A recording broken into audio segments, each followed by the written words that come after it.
America's mayor live. We're live, and alive, and fighting back. So we haven't talked, and there hasn't been real serious attention paid. I mean, when I say that, it's been in the news, but the focus of the news in the last couple of weeks has been Minnesota, the two incidents in Minnesota, Iran, and it will be tonight also because the Armada showed up, and there's every indication. There's every indication that sometime soon there's going to be some attempt to carry out the president's threat that if you kill innocent protesters in Iran, you're going to pay a very heavy price. Now, they did kill innocent protesters. The number keeps increasing every day as more and more intelligence emerges from Iran. And the president may not be talking about it. And if I were them, I'd worry about the fact that he's not talking about it, if you get my point. So before we get to that, which we're going to spend some time on, because I think I have an analysis of it that you will find interesting, and also an analysis of what happened in Minnesota that you may also find interesting. I mean, it's mine, and you can accept it or reject it. But I mean, I did investigate a lot more crimes than most people, maybe not than everyone, but it is something that was my profession. Wasn't just an avocation. So I'm pretty confident with the hypothesis I develop, and I'll tell you the degree of certainty I have about different things. But Ukraine, in the Ukraine, which we haven't paid attention to, they now say that the casualty toll, the number of Russian and Ukrainian soldiers killed, wounded, or missing during the war, has either reached or will by the spring reach 2 million. That is the big, and Moscow has suffered, Russia has suffered the majority of those. They've suffered 1.2 million. The latest estimates show that Moscow has suffered about 1.2 million casualties so far, double than that of Ukraine, 600,000. So they're really at 1.8 million right now. They're saying by spring they think they'll be at 2 million. And that's the Center for Strategic and International Studies, CSIS, which is, not connected to the Ukrainian government or the Russian government. The Russians are going to tell you they lost 100 troops or whatever. The Ukrainians would be more likely to tell you the truth. And actually, the numbers they have put out about the Russian casualties have pretty much been borne out by independent analysis. And they've been, since they're not since I guess they operate more as a Western government, even though they have financial type corruption, I think their statistics are probably more reliable than what Russia really inherited from the communist era, which is to lie about everything. So right now it stands at 1.2 million casualties for Russia and 600,000 casualties for Ukraine. They've lost 325,000 soldiers in that group. That's dead. That's a big number. No major power has suffered anywhere near those number of casualties since the Second World War. This is nothing compared to Vietnam, way beyond Vietnam, Afghanistan. They lose about 35,000 a month. He had 415 casualties. And if he had stopped it before 2025, he would have saved 415,000 lives, of his lives, of his own people. Why they keep him, I don't know. The guy treats the lives of his soldiers like they're scum.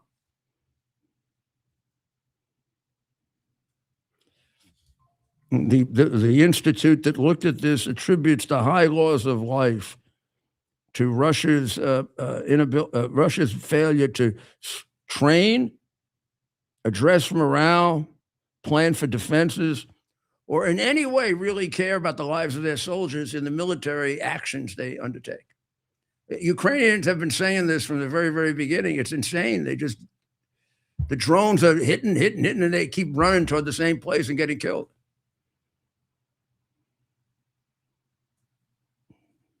They send their soldiers to the meat grinder, and they figure they'll eventually overwhelm the Ukrainian forces because they outnumber them. And they haven't been able to take the big installation in Donbass, and that's why they want the Ukrainians to give it to them, so that the next time they invade Ukraine, they won't have to deal with it. And we should tell the damn murderer to stuff it up his backside. Yeah. Time to get tough with him. Only way to deal with bullies is to stand up to them. And this is a bully, and he's gotten away with murder, literally and figuratively. And if we want to save these lives, what we're doing is what we're doing by trying to pacify isn't working. And it's time to hit them with sanctions that starve the place, and maybe they'll take them out. The Russian people got rid of the communism when they were starving, and it would be a terrible thing. I feel bad for the Russian people, but they're the ones who are inflicting the damage on others. Nobody's inflicting damage. Nobody invaded Russia. Russia invaded the country next to them after promising in a treaty that they wouldn't. And America had actually promised to defend Ukraine. And we have broken. I mean, let's all be honest with each other. And we've broken our promise. Our great, wonderful, moral country has broken its word.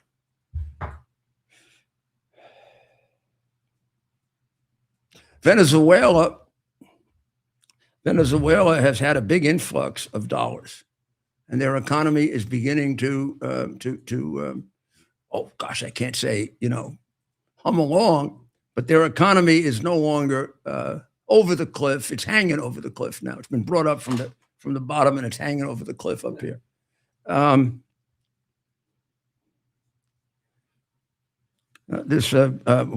of these, someone interviewed there said, I would not have said this a month ago, but it actually feels like things could improve for a change. Now, you got to be really, really careful here. We've got to be really careful. We're walking a very, very difficult line here. The Chavez-Maduro regime, except for Chavez and Maduro, is running Venezuela.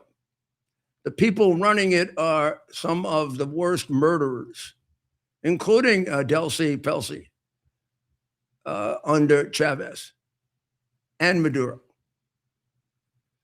Some actually were considered worse than Maduro. I don't know about worse than Chavez. I mean, Chavez knew what he was doing. There are people that think Maduro was fairly dopey and that his wife was the brains of the operation. Sound familiar? But in any event, there's been no improvement, as far as we can tell, in the human rights condition for the people of Venezuela. They are still living in a very, very repressive dictatorship. It does appear that they are doing what the United States is telling them to do, when the United States can observe and hold them accountable. We do not and don't want to micromanage, right? So we don't really know what they're doing day to day. We do know if we tell them to give us the oil, they'll give it to us. We're pretty sure if we tell them not to send any oil to China, Russia, et cetera, or Cuba, they won't do it. And if they do it, we're going to catch them. So, I mean, we pretty much had sealed that off even before we took them over by by taking their boats that all the liberals were upset about, and I thought was great. Oh, we've already sold some of the oil and put it in our treasury. So that seems to be working out fine. The real question is, what kind of reforms are they making within so that people can have a decent life, so that they can have a real election that can be overseen? Maybe they got to get rid of, since they helped to invent, if they weren't the ones to invent the crooked machines, maybe we got to do paper election there and oversee it. There's every reason to believe that Madam Machado would win that election. The outside observers who were part of it say that she won over Maduro by a landslide. It wasn't even close. She was somewhere in the 65, 70% range, which is understandable. That's what Zelensky had when he ran for president of Ukraine, even though he was an unknown, because the president was considered by the entire country to be a massive crook, and it ran up to a 70% number. The people of Venezuela, among other things, know that Maduro and Maduro's people, including the woman now running it, have stolen the money and the food out of their mouths. They're not in any way inside Venezuela considered benevolent dictators. They rule by force and by terror. And they are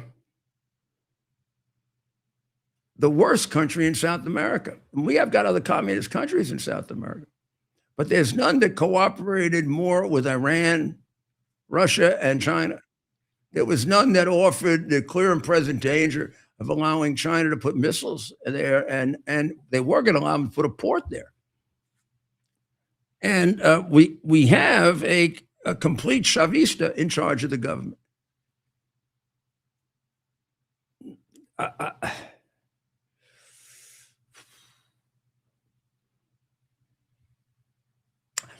I do not know of, but I do hope there is a secret plan to transition this as soon as it can be done, because the people of that country deserve freedom.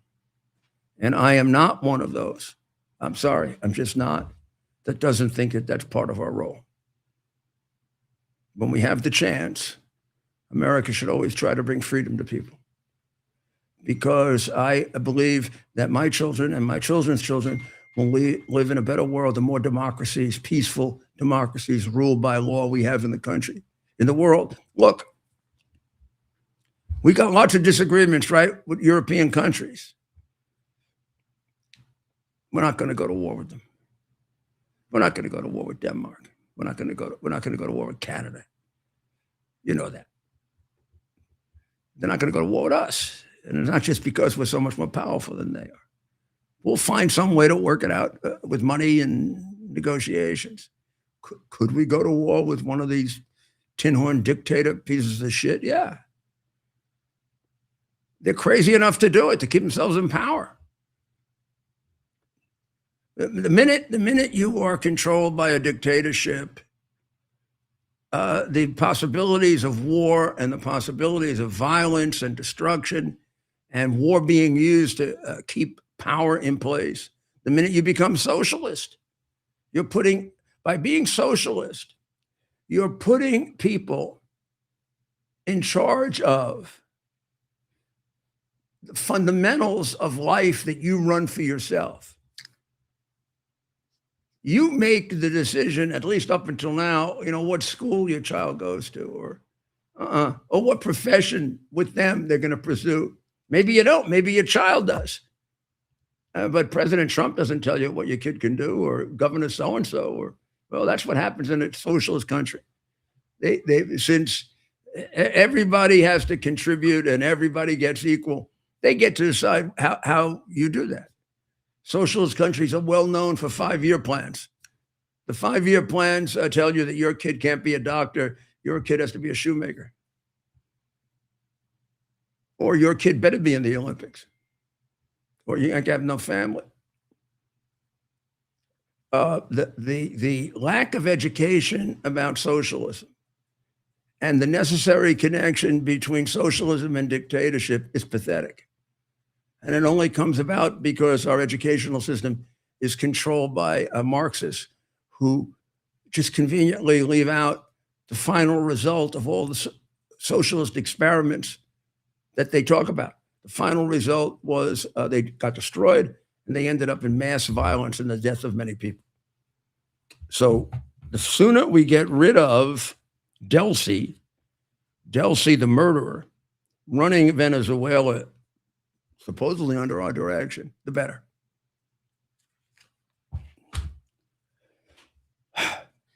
Saudi Arabia has announced that it is not going to allow the United States or anyone else, I don't know who else there would be, to use Saudi Arabia as a place to either attack or defend themselves against Iran. The big scheme of things, I guess that's all right, given what they have to live with and how important they are. In the little scheme of things, it pisses me off. I mean, I like people on my side 100%. I don't like people that have to play two sides against the middle.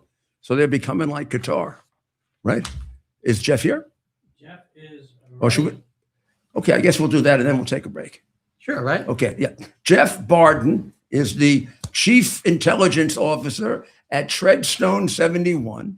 And he's going to join us to talk about the situation in Iran, which is kind of very questionable right now. We don't really know exactly what's going on, Jeff. It seems like the protests have calmed down somewhat, but the undercurrent seems as strong. And putting the armada in place makes you very suspicious that we're going to do something. So I'd like to get your view because I know you know quite a bit about it and you've got very good instincts. Well, the situation there is still very active. I mean, the economy's collapsed, the prices have exploded, currency has failed. You have workers out there, shopkeepers, students that have moved first, and the protests grew out of daily survival. And this is not really from politics from abroad. This is really a grassroots effort that's going on inside of Iran. And so you've got things where Iran has shut down the internet, and they're only allowing people out that are sympathetic to the government, actually to the regime, actually those that have signed off on agreements using what they call the white SIM cards that allows them to poke holes through the Iranian firewall to get information out. So it's hard to get information out from inside without being targeted. They have tried to use Starlink and other ways to get the information out, but it really is grassroots.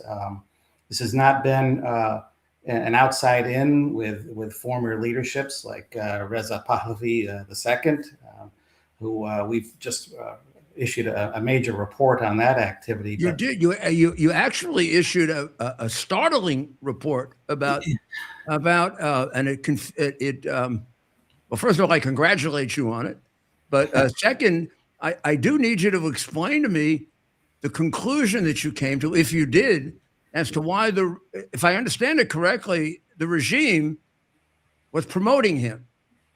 Yes, Reza Pahlavi II is really not well known in Iran anymore. He left when he was a teenager at age 17.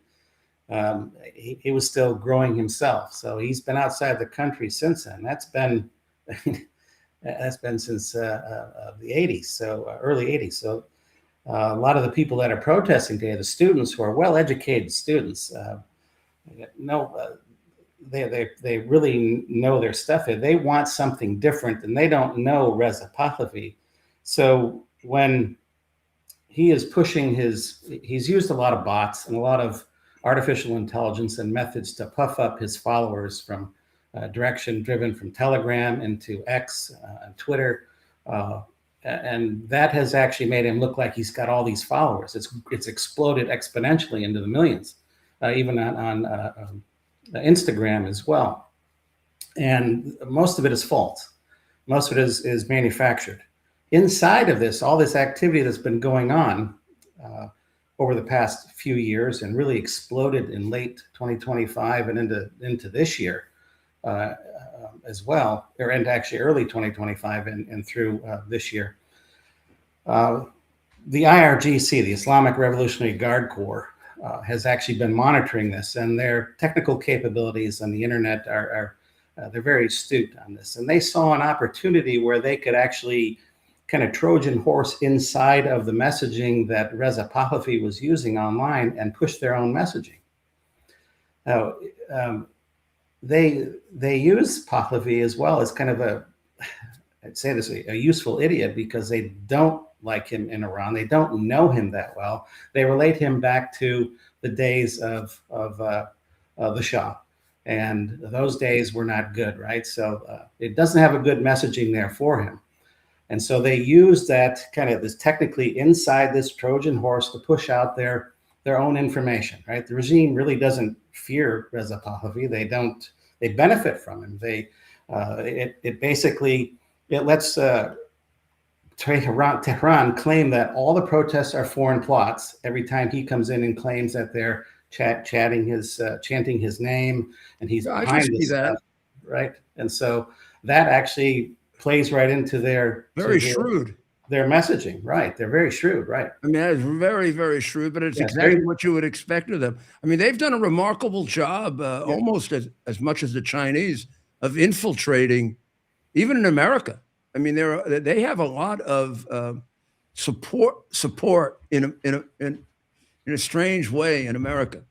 They've got their pockets, around the world where they have a lot of support. They have financial support, even political support in the U.S. But this footprint that he's built has allowed them to just slide inside of that footprint, technically, through the internet. Right.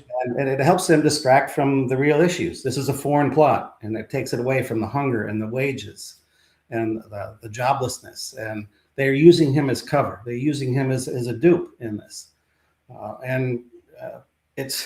They just slipped into the monarchist spaces, and they posed as loud supporters of it. They push their own extreme slogans, hashtags, and they create fake amplifiers out there. And so this proves to the people that this is all foreign control, this is all foreign push, and therefore it's really not what's going on in the street. It's coming from the outside, agitators and paid folks to do this, when in fact it's not. It is a grassroots effort.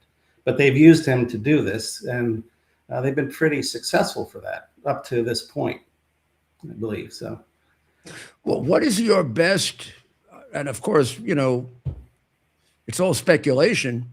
But where is this all going? How do you see this progressing? Is this a revolution? Is it going to continue?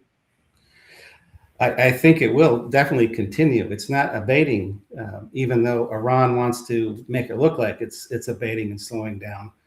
I think any outside influence right now would play right into Iran, the regime's favor. I think that would. If we came in ourselves at the U.S. and tried to bomb different groups, I think that may be the wrong thing to do right now. Isn't that interesting? That's a very interesting point of view. It does seem, if you have all those assets there, that the chance we're going to do that is pretty high.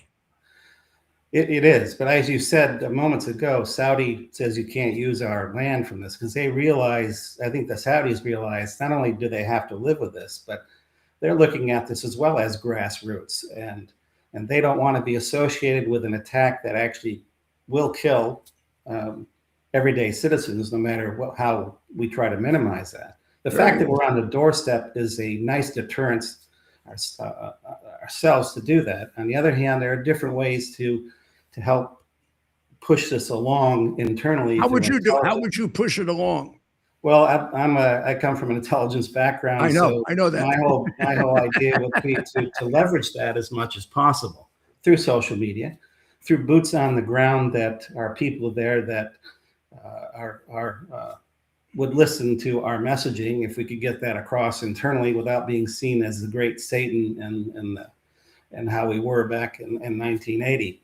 So along with other folks to do this without it's a real balancing act here to go after this. But I think force right now is the wrong message to send. It's the wrong thing to do. Having that force out there, I don't think is a bad thing. Setting it up is a nice deterrence to do that. I think it's too soon. I don't think the Iranian people know exactly what they want either, what they want this to look like when they're done. They just know that they don't want what they have today. I think they believe, in a lot of cases, the young folks there, who, as I said, they're well-educated, sharp people. Yeah, that seems to be true, that they have a very well. Also, you know, if you dealt with the Iranian people, both the diaspora and these are very almost uniformly very intelligent people. Yes, yeah, very, very sharp, very intelligent, very able to understand what's going on. And if anybody could pull this off, they could do it. I think they don't want to be told what to wear, what to believe in, how to act, how to behave, right? They've grown up with the internet where they've seen how the rest of the world lives. And they basically, I think a lot of them feel that when the Shah was removed, Islam took over, and basically Islam became something that the young don't necessarily, it's not that they don't believe in it. It's not that they don't want Islam. They just want a different version of Islam. They don't want the heavy hand, right? They want to be able to believe in this in a different way. Well, your view and like the Iranian people want to be able to do this on their own. They don't feel they need any boots on the ground. They just feel, in essence, they need support from the outside. That's very much the view of the leadership of the the NCRI? NCRI, yeah. And the MEK. Now, what do you think of them as influencing this and having a role in this? Well, the MEK, or the People's Mujahideen of Iran, right? They pushed forward where they want to bring a democracy. They do support. They are Islamic as well. They want to open this up. I mean, the leadership there has a 10-point plan that they've put forward. So to share that with them, and the people inside know what that is, let the people inside decide how they want to manipulate that and shift that around into something that fits the boots on the ground there, the people there. I think what would help is promises from Europe, the United States, in different large countries out there that would say, hey, look, if you do overthrow it, we'll be there to support you. We'll support you politically. We'll support you financially. We'll start opening up avenues of growth for you. We'll tear down the sanctions we put forward. But until then, until that happens, we can't give an inch to this regime. Well, it's a very interesting point of view. I really appreciate it, Jeff. Do you mind if we keep checking with you? Because this could go on for a while. And yes, I get a sense you got a pretty good idea of what's going on inside there. If you were able to uncover that that very, very intricate scheme, that's pretty hard to do. Congratulations to your group. Thank you. Thank you very much. Great work. God bless you. Appreciate that. Thank you. I mean, that's really true. I understand intelligence work too. And to pull out, the regime had to do everything in the world to cover that they were promoting, the baby Shah, the Nepo Shah, it's a joke. The first time I heard from the MEK people, which is only a couple of years ago. I've been involved in this for 15 years, and this guy hasn't been there at all. Never taken a slightest little risk, ever. Slightest little risk. He hasn't risked his little toe. All of a sudden, he comes along, son of a murdering dictator, whose only claim is because he has that name, doesn't disavow what his old man did, who got thrown out of there for the Savak and the killing of people. I mean, I know there's this whole romantic thing, the Shah, because Hollywood liked him and the television people liked him. And even my friend Barbara Walters liked him. And he would charm women and all this other stuff. Meanwhile, he was killing people left and right. And he put together, his father was supposed to be even more brutal than him. People doubt that. There are people who say he was more brutal because he was much more of a introvert and a scaredy cat, a little pussy. So he developed his father was a great warrior. He was a very timid soul, very timid little soul. So he had to develop, like my father said, he couldn't fight for himself, like the mafia. So he had to go get a gang, and the gang was called the Savak. And the Savak turned out to be one of the most feared secret police in the world. And that was a world in which we had communism all over. There are people who felt they were worse than the secret police in East Germany. You got story after story of somebody's father, mother, cousin, friend who was tortured by the Savak before they were killed, or tortured and let out by the Shah. You've got, and we had him on last night, and several others from the Iran is made up of, a lot of people, but we can make a division of some kind. So the number of, you get a different number, even if you look in different source books, but somewhere between 51% and 59 to 60% of Iran is theoretically, and this is very theoretical because it goes way back, Persian origin. Farsi, they speak Farsi. They originally practiced Zoroastrian religion, and they consider themselves the principal owner of the name Persia, which was changed to Iran by the second Shah's father, the first Shah. Then there are 40 to possibly 48% that are called, for want of a better term, and they have to come up with a better term if they want to be a nation, ethnic minorities. And some of the minorities are quite big, like they make up 15 to 20% of the population. The Azeri are in the northwestern part of Iran, and they border on Azerbaijan, Azerbaijan, which is very closely related to Turkey, and maybe their background is the same as the Turks. And they may have been put there by the Ottoman Turks way back.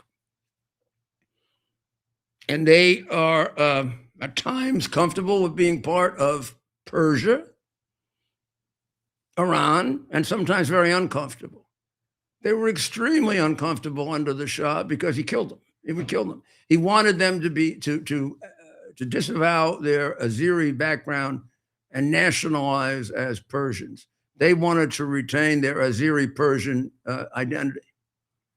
And I would say, talking to them both, interviews that you have observed, and also talking to them off the record, if for some reason they would have put some kind of pure Persian nationalist in charge of that government, they would rebel.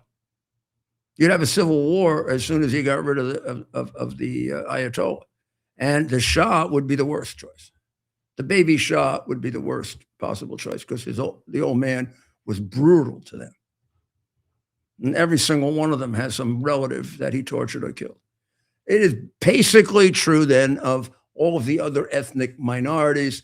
They don't speak with one voice on everything, and they even oppose each other on certain things. But the ethnic minorities, the second biggest group of the Kurds, the Baluchi, and then a lot of other groups. They unite on one thing, and that's what helped to overthrow the Shah. They despise the Pahlavi family. They see them for what they are, murderers and thieves.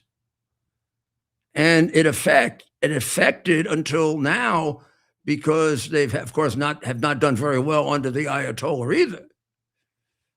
It affected their original view of America, because America and Britain forced the Pahlavi family on them. There is no Pahlavi family. The guy was a Cossack soldier, middle-class Cossack soldier. He invented the name Pahlavi. They weren't a royal family. The British put them in so the British could control British petroleum.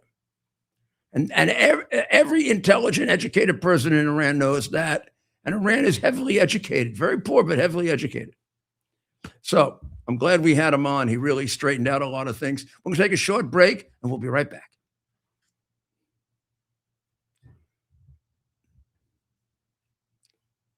U.S. Army Major Scott Smiley paid a high price serving our nation. Scott was leading his platoon in Iraq when a blast sent shrapnel through his eyes, leaving him blind and temporarily paralyzed. Scott would become the first blind active duty military officer before medically retiring years later. Thanks to friends like you, the Tunnel to Towers Foundation gave Scott and his family a mortgage-free, specially adapted smart home. Show your support for America's heroes now. Donate $11 a month to Tunnel to Towers at t2t.org.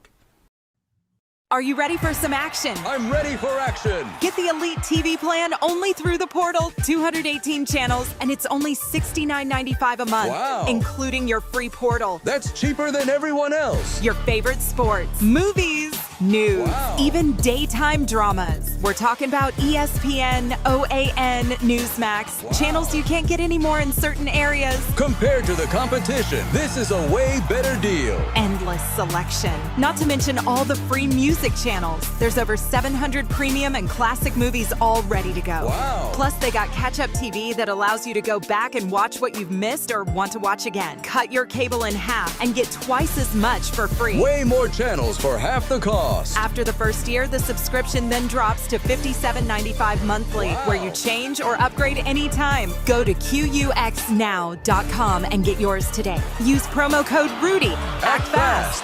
These deals are selling out. Here we are, pretty much at the beginning of the process here at this pristine, I call it a laboratory. It's not like a factory, it's like a hospital. This is the beginning of the process for roasting. Deep green, very good quality. Most people don't use this quality. We deal with small farmers because we like to know who we're dealing with. They give us the highest quality, all organic, non-GMO.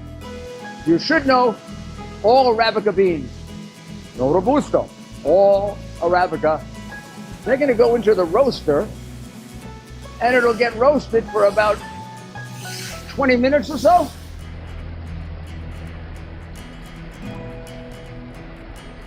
Oh my goodness, look at these. My goodness.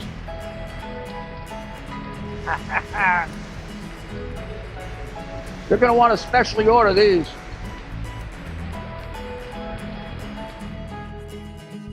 This is what goes into Rudy's coffee.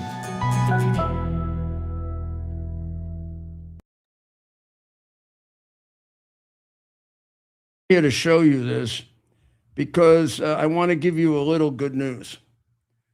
Bad news is that people are leaving the state now losing. There's a big race that has been going on for some time between New York, New Jersey, California, and Illinois. And it is how many people are going to leave. And at times, New York has not won that. New Jersey has won it. There was a period of time that California was losing half their state to Texas. But New York has now jumped way ahead. Now, that all is interesting, and it should show you the horrible, corrupt, incompetent leadership they keep electing, and for some reason aren't aware enough to figure out, because the most effective voting is with your feet, right? And they're leaving really. New York is now again, this was a competition, and New York has not always been ahead here, but New York is now ahead by quite a bit on the most heavily taxed state in the country, even more than California. In fact, New Yorkers pay per person, and of course, that's a very silly number because half the people don't pay taxes. But it's per person, New York pays $7,000 more per year than I now do in Florida, and $5,000 more than just about everybody else in the United States. Now, for an individual person, tell us what that is, Stephen. I didn't know what that was. Is that do people see that? Sorry, yes, they can see it. That was actually the predicted change in representation based on the population. I'm going to show you what demographics, I'm going to show you what that means for New York, California, Texas, and Florida. New York is going to lose 2 for sure. Could be 3. California is going to lose 4, no matter what cheating big hair does. Texas is going to gain at least 4, possibly 5, and Florida, depending on what happens in the next 2 years, could go from 4 to 6. What I'm showing you are minimum numbers. I mean, that probably gives you 4, 8, 9, 10. Let's say Republicans can win 10 of the what is that? 14, 10 of this 4, 8, 4. 8, and it's 12, likely going to be 13, more than that. 14, probably 10 to 4. Republicans pick up 10. Democrats maybe could squeeze out 4. Could be all of them. Could be all of them. It's also going to make redistricting even more difficult and have it pass constitutional muster. New York just has tried to redistrict the Staten Island away from the Republicans, and the crooked Democratic judge ruled in favor of it. They take Staten Island, which is connected to Brooklyn by the Verrazano Bridge and by, people in Brooklyn end up in Staten Island. Half the people in Brooklyn, old-fashioned people, have relatives in Staten Island and vice versa. They're going to take Staten Island and connect it to Manhattan so they can try to defeat the only Republican congressional representative from the city of New York, Nicole Malliotakis, who's probably the only one you can really count on to be honest and work hard for the New York City like I could with the Molinari family and Vito Fossella, poor Mr. Grimm, Congressman Grimm. He got hurt. But in any event, in any event, the population shifts to the blue states are becoming greater and greater. And this is what happened in New York, why New York shot to the top very quickly, is the complete, I'm not going to call him a moron or a jerk or anything. I'm going to call him exceedingly dangerous individual that they put in charge of New York, a dedicated communist and an admirer and supporter of Islamic terrorism, and a guy who is a pathological hater of Jewish people. Now, that too, I guarantee you, by the time we get to the new census, New York's going to lose 4. I mean, we've lost about 18 over the last. And so what happens also? A little more good news. It changes the electoral vote. New York's electoral vote goes down. California's electoral vote goes down. And by the same process, Texas goes up and Florida goes up. Now, if you're a Republican candidate for president, you think you'd like that better? Of course you would. And by the way, there are 5 more examples of this. But they are, I want somebody, and there probably is, I'm going to say I have this feeling, but I haven't had time to do the research because I have a lot of other things to do, more important. I have a feeling there are some Democrat cities that are run well. I have a feeling there are. I do. I mean that. I don't mean this sarcastically. But I wouldn't be able to tell you. When I was mayor, I could. Not a lot. Democrats are terrible administrators. One of their big weaknesses is they don't know how to run anything. I mean, they're also crooks, a lot of them. It goes back to Boss Tweed and the history of their party. But the other thing they are, because they're silly, crazy, irrational liberals with these silly solutions, like let's have a city-owned grocery store and give people food for nothing, as if other people are going to stay around and just support lazy bums. Okay, I'm racking my brain here because I was trying real hard to think of a good run, well run. Come up with one off the top of your head, right? No, not at all. I'm trying to look across. Maybe there's a Democrat in our audience, and you can tell where should they email it to, Ted? No, they can. Oh, comment it. Below. But also, I was thinking it'll probably be. Ted says it'll probably be somewhere in the South. I'm assuming where the woke stuff just isn't quite as palatable. Well, in the South, when they have high crime rates, it comes from the Democrat cities. Well, of course. Well, of course, right? Yeah. Huh. Ann Arbor, maybe? No, Ann Arbor's a mess too. No, I'm not going to count a city that's the size of a New York apartment. I'm sorry. Okay. It's got to be a real city. Well, then there aren't any then. It got to be at least 250,000 people to 300,000. At least. I mean, in New York, if it's 100,000, I mean, my God, that's on one block in New York. I used to love it when mayors from cities like that would come and tell me their problems. Mayor Pete? Oh, Mayor Pete did a terrible job. He was a terrible mayor. Yeah. He was a terrible Secretary of Transportation. As we know, he was never on time for anything. He didn't even do anything.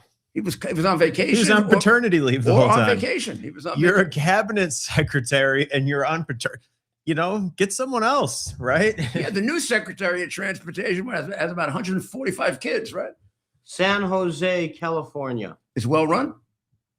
I know they had when I was mayor, we had to pass them in murders per capita to be the best large city in terms of murder, or the largest city with the least number of murders per capita. The last city we had to pass was San Jose. So it probably has been a good city for quite some time. Usually if a city has a reputation as a good city, it remains that way. See, we have the opposite. In Michigan, we have the opposite. We have the most terrible cities at one point. Flint, Detroit, and Saginaw was like a triangle. Right. So whatever your metric you were proud of, we had the opposite of it. Right. Most shots per formerly great cities. Right. Yeah. Sorry, I didn't mean to interrupt you, sir. What are you basing that on murder rate? Or murder. I think we have to go beyond that. First of all, there are going to be some cities that got the benefit. Like, look at Washington, D.C. Washington, D.C., in terms of crime, had an incredible decline. Well, that's because Trump brought in the National Guard. It's actually on the list. And also, if ICE has been there, I know these liberals hate ICE, but they got rid of an awful lot of rapists. Which means crime, just petty crime. Well, they had a bit in DC. They took out the crime machines. Right. There only a few people commit most of the crimes. Yeah, and if you can get a good one, you have an actual impact on the crime rate. And they litter too, and it makes it dirty. Professor Wilson used to make this point. He makes the point in a very old book now called Career Criminal, and it is that if you let a burglar out in 4 years rather than 6. You know how many burglaries he commits in that 2 years you have him out? It actually has an impact on your burglary rate. Right. Well, we have with us another expert, and we're really, Iran right now is kind of closed off to us in the sense that they have cut off the internet. And Claire Lopez is a national security expert. Claire has a deep knowledge of Iran. So I would like to ask her, because this is the only way we can really look inside Iran through people who know it.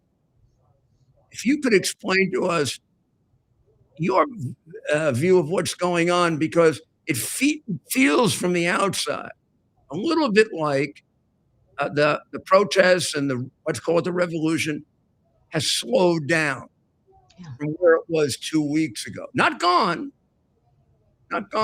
and capable of being revived, but it seems like it's slowed down. Now, is that true? Is it wrong? And how do you see it? And what do you think can be done so we eventually can get rid of this regime? Well, thank you, first of all, Mayor, for having me on. Very glad to be with you. We met just one time last year at the Nowruz celebration. I remember. I'm very happy to see you again. As far as Iran goes, after the absolute massacre of Iranian protesters in the streets, typically more or less over the days of the 8th and the 9th of January, that's a few weeks ago now, they're saying, I mean, it's so hard to know the numbers, but perhaps as many as upwards of 30,000. Yeah, that's what I hear. Civilians, protesters, Iranian people were slaughtered, and tens of thousands more arrested, facing probably torture and execution.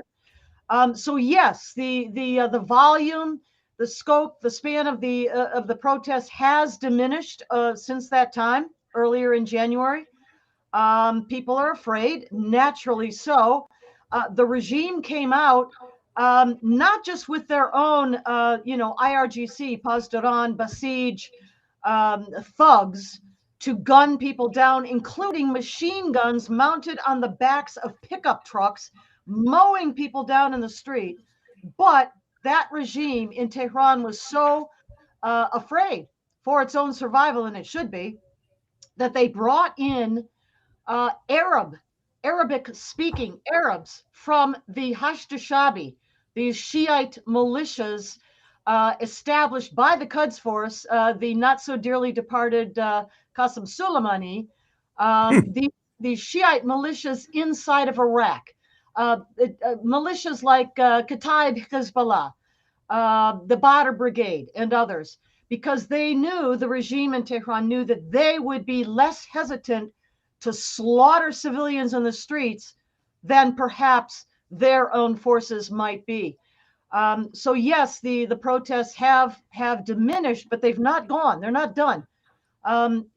We're also having trouble getting imagery, videos, information, photos out of Iran, despite the best efforts of, thank you very much, Elon Musk and Starlink. But the regime is, of course, hunting down the people with the receivers, the dishes, the equipment you need to actually receive the signals, confiscating them and killing the people who've got them. So hard to get, current and updated information out. But from what we can see, protests continue.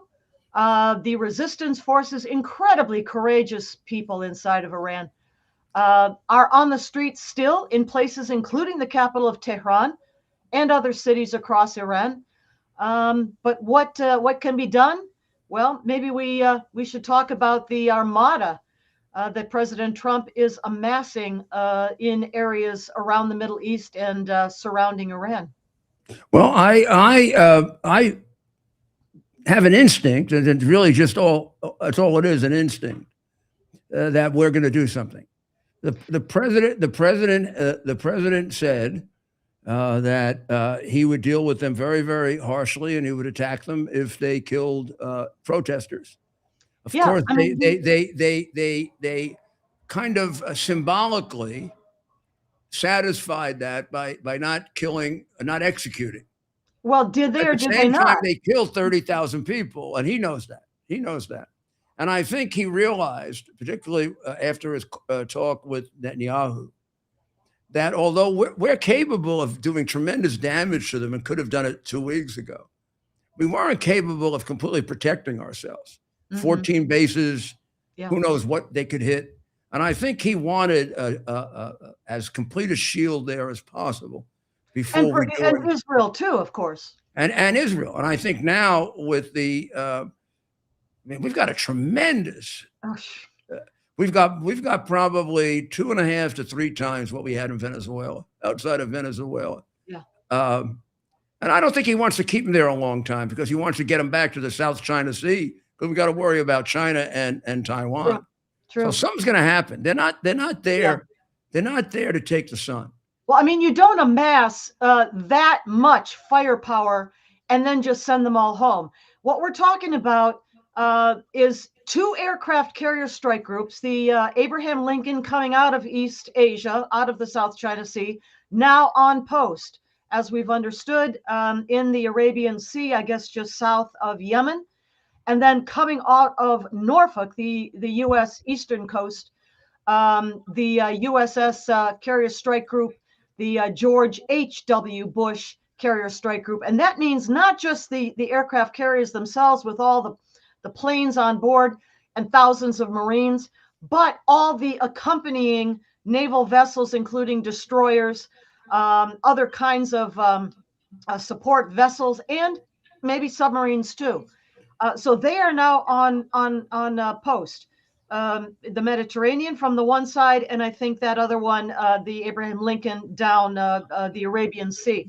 But in addition to that, we've got, I don't know how many KC-135 aerial refueling tankers positioned at Diego Garcia and also at the Al Udeid, great big U.S. Air Force base in Qatar, plus an entire squadron of U.S. fighter jets positioned in Jordan, which perhaps might be the base of operations for this whole operation, and more and more. So I don't think you amass that many forces and then just say, oh, well, go home.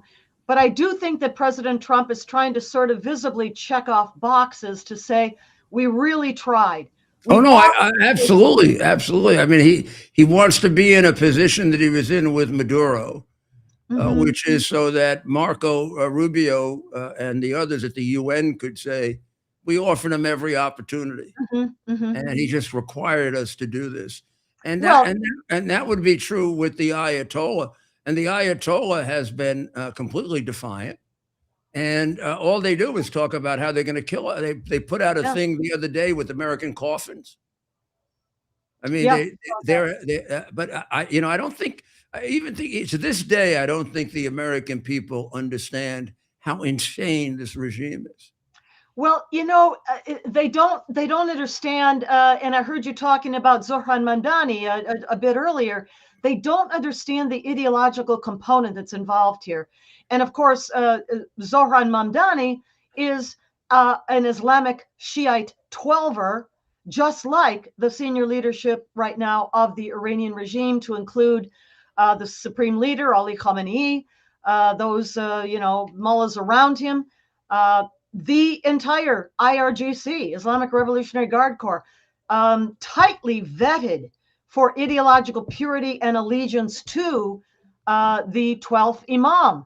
And then I would add to that the judiciary in Iran, the ones handing down all these, thousands of death sentences after a quick 5-minute trial with no representation. And so I think that both, we here in the West and others maybe don't understand the commitment, the depth of the commitment to this Islamic Shiite doctrine. 12th Imam, of course, is believed by the 12ers, as they're called, followers of the 12th Imam. They believe that that's the Mahdi, the messianic figure of Islam, but this is the 12th Imam for the Shiites, in a line down from Muhammad, 1, 2, 3, 4, all the way to 12. Father, son. He was martyred, right? No. Don't they? And they think he's going to return? Well, here's the thing. They don't know what happened to him exactly. We're talking about the early 800s. Yeah. And either he was hidden away as a child for fear of assassination, because they were all killing each other though back then. Well, now too. Or possibly he fell down a well in Jamkaran, which is a village not very far from Qom, the theological seminary city, kind of in the center of Iran. So he died. Anyway, there was no 13th Imam ever. So what to do? So what they said is, oh, that's the Mahdi. He's the messianic figure. He's coming back at the end of time to usher in the day of judgment. And the thing about the kicker for the regime, and apparently Zohran Mamdani is all on board with this too, is that these Twelvers, unlike Sunnis who also believe in the messianic figure of the Mahdi, but the Shiite Twelvers believe they can hasten his return back to earth, make him come back sooner than he otherwise might have, by instigating literally Armageddon on earth. Okay, this with a regime driving for a deliverable nuclear weapon, developing the ballistic missiles to deliver that, and Zohran Mamdani in the city of New York that was hit on 9/11 by an Iranian operation. That was an Iranian operation on 9/11 in New York City, the Pentagon, and the flight in Pennsylvania. And also, I think, Claire, we should let people know that what you're saying has a very solid support in the Quran. Well, of course, yes, it does. Yeah, and that's the book. That's the book that he took the oath on. Yeah. Is a book that tells them to dedicate themselves to eliminating us. Absolutely. So many verses in the Quran dedicated to jihad, to Jew hatred, this day after the Holocaust remembrance, and the annihilation of anyone who refuses to submit to Islam. Before we have to go, would you tell me what you think the positive role could be for MEK and the NCRI, right, and the group that is put together and has been in existence for quite some time with Madame Rajavi and all the people that could help with the transition? Absolutely. Well, as you know, I have known them and worked with them and supported them for a very long time. The NCRI, National Council of Resistance of Iran, is the umbrella political group within which the MEK, or Mujahideen-e-Khalq. Mujahideen-e-Khalq, by the way, means the fighters who support the people. Yes. The people's fighters who support the people. That's what that name means.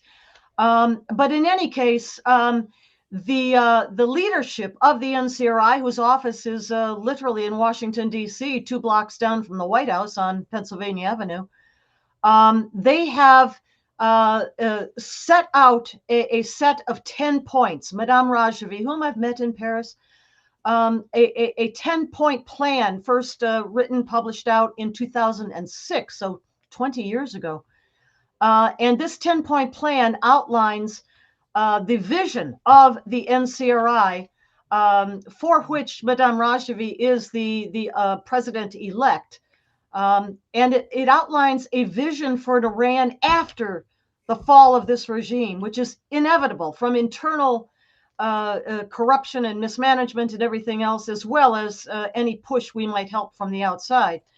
But the 10-point plan envisions an Iran that will be a non-nuclear, democratic, and secular republic with gender equality, no WMD of any kind, nuclear, chemical, or biological, universal suffrage, protections for minorities, an independent judiciary, a free market capitalist system of an economy.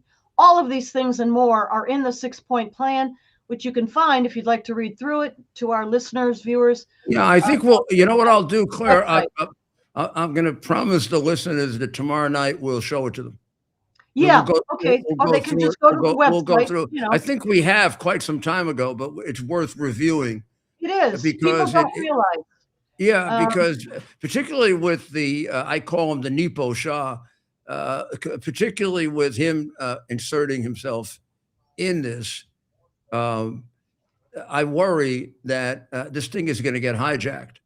And yeah, I mean, that's a concern of mine too, that were this, Ayatollah-led regime collapse, and again, this has to be by the will of the people. This cannot really be done from the outside. It must be the Iranian people who take charge of this and bring down that regime from inside. But were that regime to fall, the Ayatollahs and the mullahs to be out of power, the leadership currently no more in power. But would the IRGC survive? would the pillars of support for the regime survive?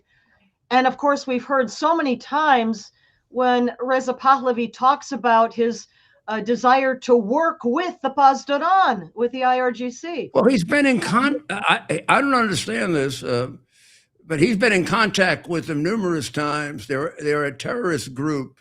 I don't understand why he isn't under investigation, or you're not.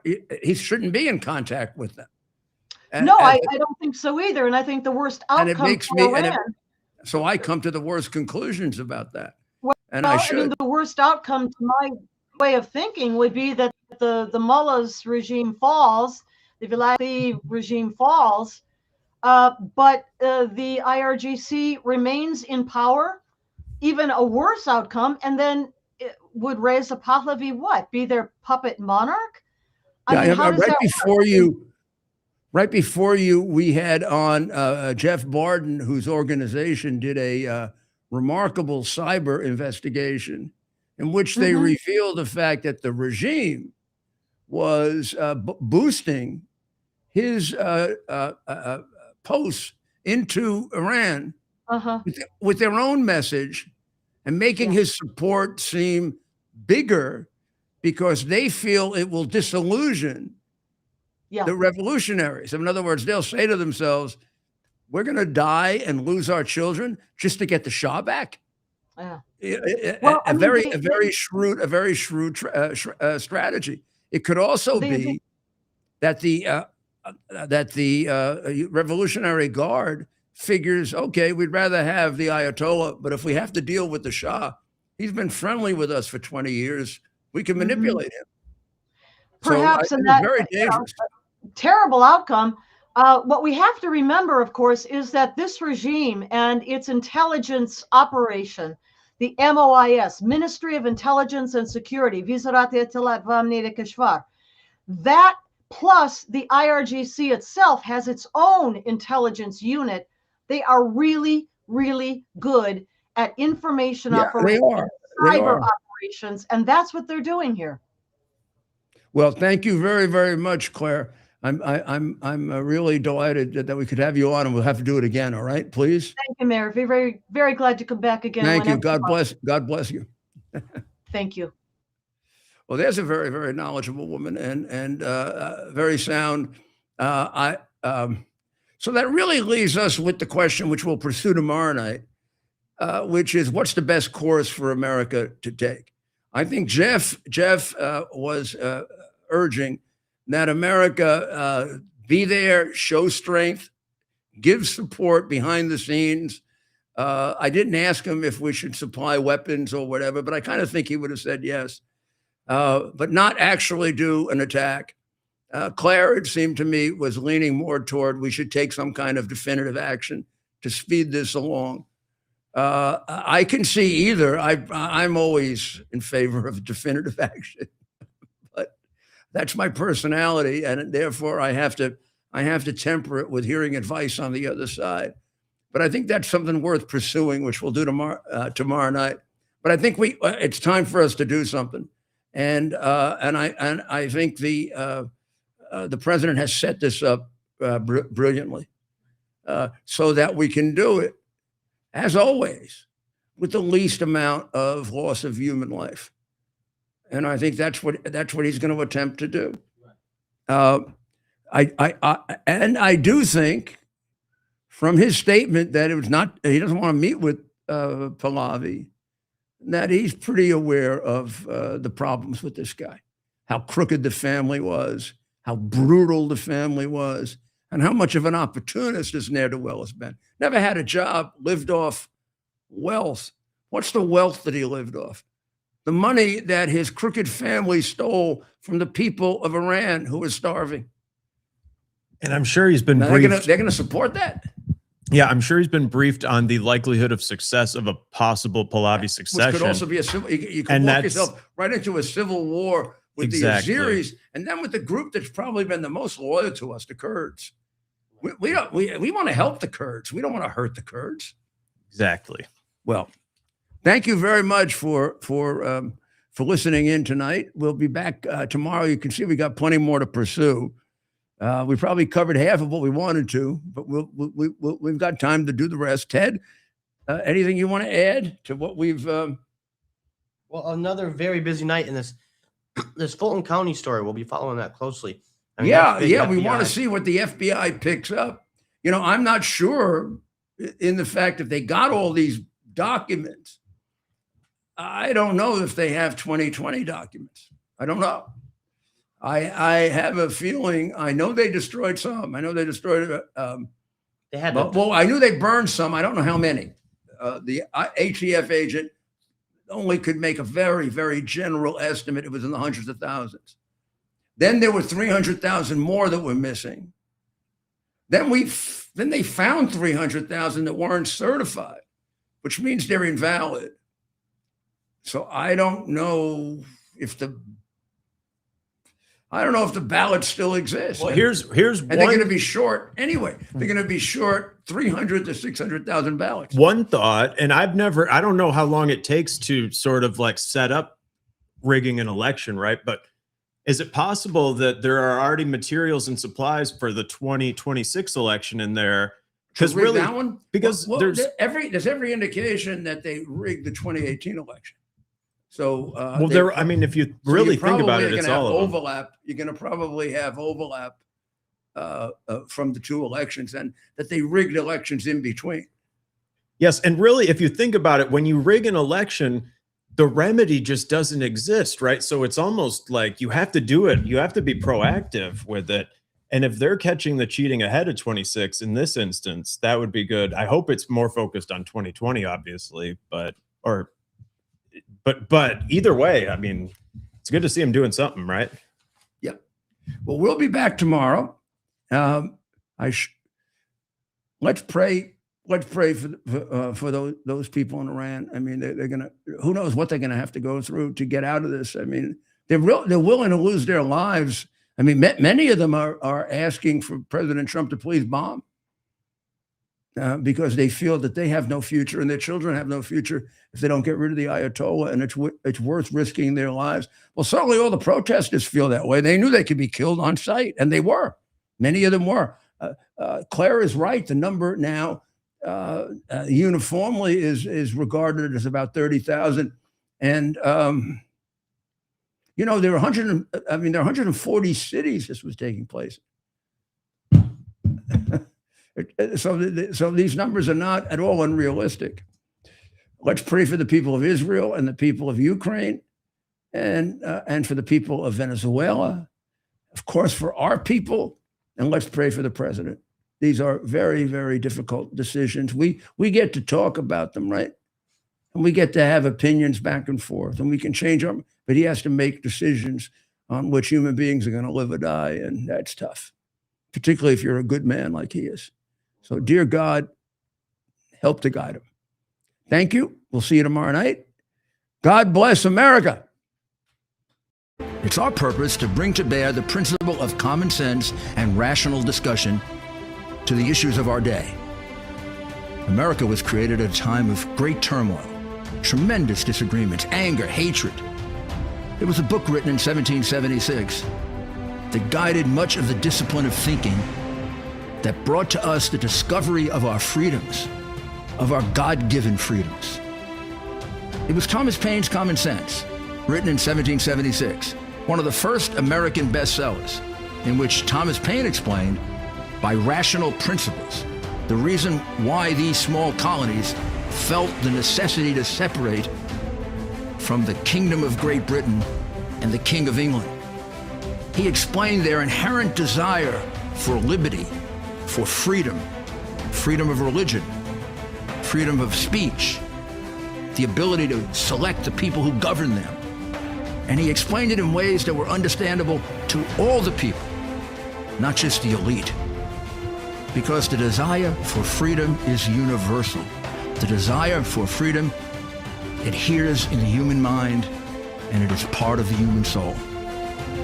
This is exactly the time we should consult our history. Look at what we've done in the past.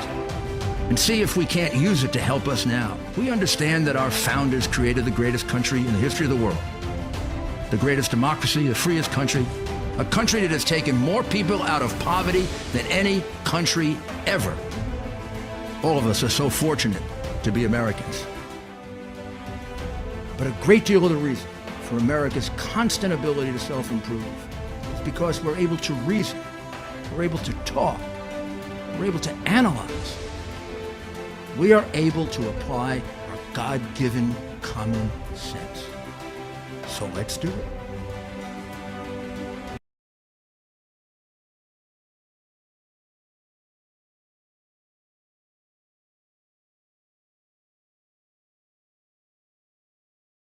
It's our purpose to